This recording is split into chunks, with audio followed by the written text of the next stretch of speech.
দেখেন, আকাঙ্ক্ষা জায়গাটা হচ্ছে তো অসীম আর কি, আকাশ সমান আর কি। প্রশ্ন হচ্ছে যে যেই বাস্তবতা ইউনূস সরকার দায়িত্ব নিয়েছেন সেই বাস্তবতাটা আমাদেরকে মাথায় রাখতে হবে। বাংলাদেশ রাষ্ট্রটা ৭১ সালে যুদ্ধের সময়ও এতটা ভেঙে পড়ে নাই। আমাদের প্রশাসন, হাসিনার সরকার প্রশাসনকে ভেঙে যেখানে রেখে দিয়ে গেছে, বাংলাদেশের প্রত্যেকটা প্রশাসন ডিসফাংশনাল হয়ে গেছে। কোন প্রশাসন ইউনিট পেশাদারিত্বের জায়গাতে নাই। আপনি পুলিশ বলেন, আইন শৃঙ্খলা বাহিনী বলেন, সশস্ত্র বাহিনী বলেন, আমলাতন্ত্র বলেন, গোয়েন্দা সংস্থা বলেন, প্রত্যেকে ডিসফাংশনাল হয়ে গেছে। সেই রকম একটা বাস্তবতায় সরকার যেখানে দায়িত্ব নিয়েছে সেখানে আসলে আপনার গৃহযুদ্ধ শুরু হওয়ার কথা ছিল। আওয়ামী লীগ এবং আওয়ামী লীগের পক্ষের যে পরিমাণ শক্তি ছিল, তাদের যে অস্ত্র ছিল এবং তাদের পার্শ্ববর্তী রাষ্ট্রের যে সমর্থন, এগুলো মিলে দেশে যুদ্ধ শুরু হওয়ার কথা। অন্তর্বর্তীকালীন সরকারের সবচেয়ে বড় অবদান হচ্ছে বাংলাদেশে গৃহযুদ্ধ তারা হতে দেয় না। এবং শুধু সরকার না, রাজনৈতিক দলের নেতারাও সবাই কাজ করেছে একসাথে। বিএনপি তারেক রহমান বলেন, জামাতের শফিকুর রহমান, ক্যাপ্টেন শফিকুর রহমান বলেন, হেফাজতের নেতৃবৃন্দ বলেন, প্রত্যেকে যে কেউ অস্ত্র হাতে তুলে নেওয়া, প্রতিশোধ নেওয়া, তারপরে বিরোধী দলের নেতাকর্মীদের বাড়িতে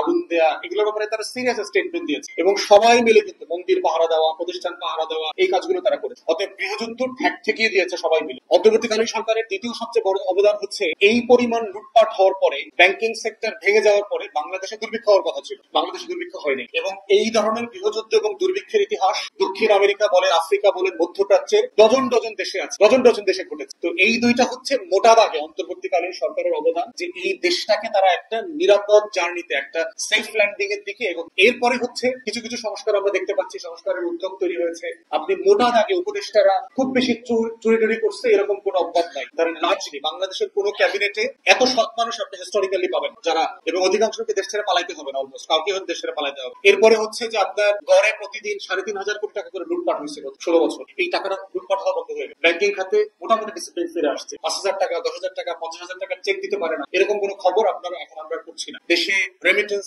আমাদের ইতিহাসের সবচেয়ে বেশি রেমিটেন্স আসছে। রপ্তানি প্রতি মাস থেকে মাস বাড়ছে সেক্টর ওয়াইজ, এবং প্রিটি ডিসিপ্লিন ফিরে আসছে আরেকটি সেক্টরে। তো এই কাজগুলো আপনার চলমান এবং চলমান ধারায় যতটুকু করা সম্ভব। বাট আমরা বোধ করেছি প্রফেসর ইউনূস যদি আরো ডিসাইসিভ হইতেন, যদি ওনার যে ম্যান্ডেট ছিল, তাহলে আরো বেশি রিফর্ম অর্জন করা সম্ভব হইত। এবং আজকের এই ১ বছর পূর্তিতে আমি এর আগে ২-৩ মাস আগে বলেছি, প্রফেসর ইউনূসের সামনেই বলেছি, বাংলাদেশের আমাদের প্রত্যেকটা উপদেষ্টাকে তার ১ বছরের আমলনামার খতিয়ান জাতির কাছে দেওয়া দরকার, যে আপনারা আসলে কি করেছেন গত 1 বছর। আপনাদেরকে যে আল্লাহর ওয়াস্তে বসাইলাম, আপনারা তো নির্বাচন করেন নাই, 2 টাকা খরচও করেন নাই, অধিকাংশ লোক কোনোদিন এসি রুম থেকে বাইর হন নাই, গণ অভ্যুত্থানে মিছিল করা তো দূরের কথা। তো সেই জায়গায় আল্লাহর ওয়াস্তে যে আপনারা বসলেন, এবং অধিকাংশ উপদেষ্টা আওয়ামী লীগের আমলে খুবই ভালো ছিল, তারা আসলে কোনো বিপদ আপদে ছিলেন না, আমাদের মতো ৩-৪ বাসা মিলে পলাতক জীবনযাপন করা লাগে। তো সেই বাস্তবতায় ওরা আসলে কি করলেন দেশের জন্য, আমরা এটা জানতে চাই। আজকেই আমাদের ব্রিফিং থেকে আমরা সরকারকে বলছি, আপনার প্রত্যেক উপদেষ্টা এবং গুরুত্বপূর্ণ প্রতিষ্ঠান যারা আছে, যেমন ধরেন বিডার চেয়ারম্যান, আমি বলার পরে বিডার চেয়ারম্যান আশিক চৌধুরী কিন্তু সে লিখিত তার আমলনামার স্ট্যাটাস দিয়েছে ৯ মাস অথবা ১০ মাস। আমি যখন এই বক্তব্য দিয়েছিলাম,